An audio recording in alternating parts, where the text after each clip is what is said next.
I see Himio in the house too. You know, I know, you know, Jersey represent. Yeah.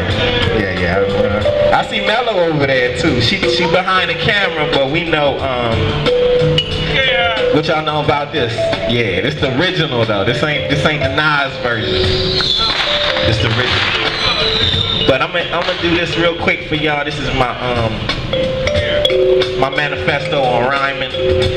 I wrote it to the Biggie Smalls 10 Crack Commandments. I just made it a little better because, you know, I don't want a manual on how to sell crack, you know, nah. So I said, that's a brilliant idea, but let's do something positive with it. So I wrote the 10 rhyme commandments, right? So I'm gonna see if I can make it fit to this beat right here. It's nice and mellow. Let me clear my throat. Okay, here we go. I've been in this game for years.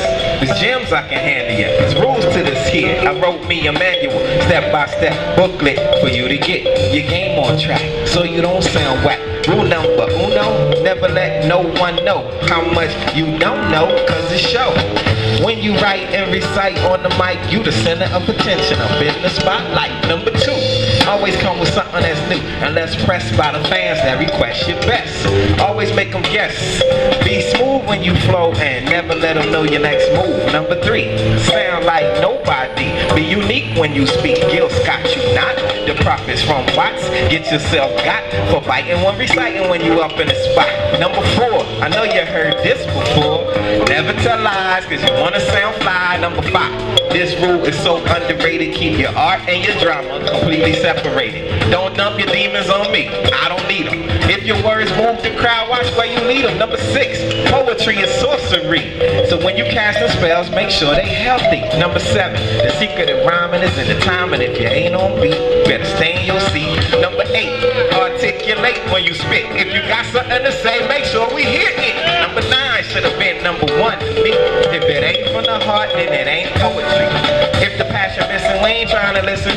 We'll be sitting back itching, waiting to start dissing. Number 10, you ain't no griot. If you don't know the history of your community, follow these rules, you have enough gigs to take up. If not, you might be the next that'll shake up. Pull off the wig, let them see that it's makeup. Wake up, stop pimping and hoeing. Time to go, more rhymes to bake up. Now you know. Yeah, okay, how the premiere do it? 1, 2, 3, 4, 5, 6, 7, 8, 9. It's the 10 rhyme commandments. Alright, I'm done. That's enough for me. So, this mic is open for a couple more minutes. We can play music. You know, if y'all want to say something inspirational, you can do that. Nah. I'm in retirement anyway. Y'all trying to bring me out of retirement, you know what I mean? Y'all gotta talk to, nah. My manager, you gotta talk to him. Nah, I'm joking. But I want to say something real quick about Ali and how Ali inspired me. Then I'll pass the mic.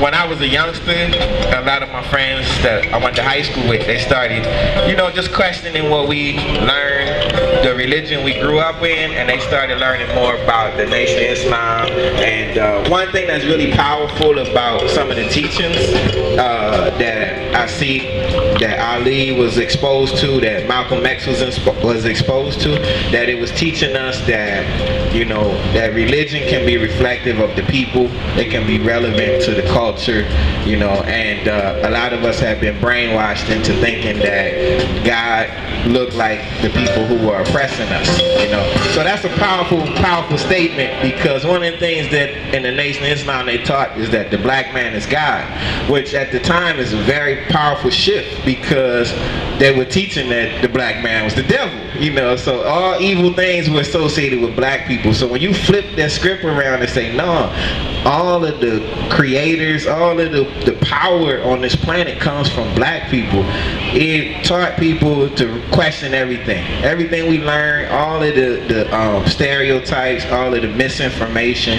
It inspired a lot of people to really be proud to be who they are, and regardless of people's political views, that was a powerful movement. That was a powerful statement in the face of terror, and the face of murder, in the face of racism, to say that I am divine, and there was an interview I saw when Joe Frazier was talking about fighting Ali, and when Ali was fighting him, Ali was hitting him. He's like, "Don't you know I'm God?" You know. And then, but Frazier was like, "But I said, well, God, you gonna lose tonight." But that level of confidence, you know, and connected to shifting your awareness of who you are and making the world see that you have a unique place that should be respected. I think that's something that stood out for me.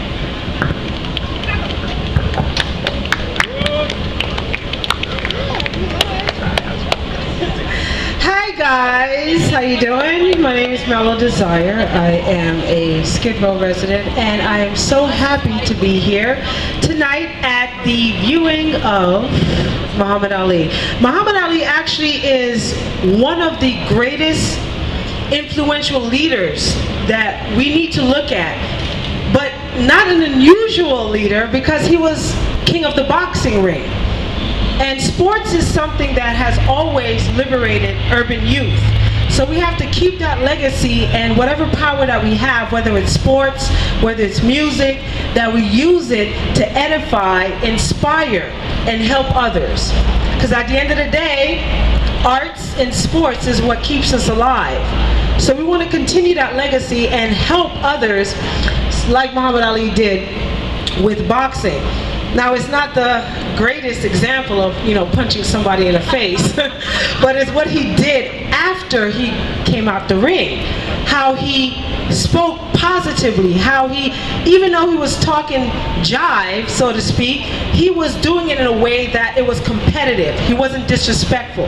But his main focus was helping others. And on his spare time, he did inspire urban youth to keep positive, whatever they do. So I'm so glad that they're showing this movie tonight, because it's very, very relevant for today, that our young people see a great inspiration such as Muhammad Ali. And you know that you have been a good person when you watch your funeral and you see all these inspirational people just speak great things about you. So I'm not going to take the mic too long, but I know, gotta go on a movie. But my main purpose here in Skid Row is to build a state-of-the-art recording and film studio, especially for our homeless youths.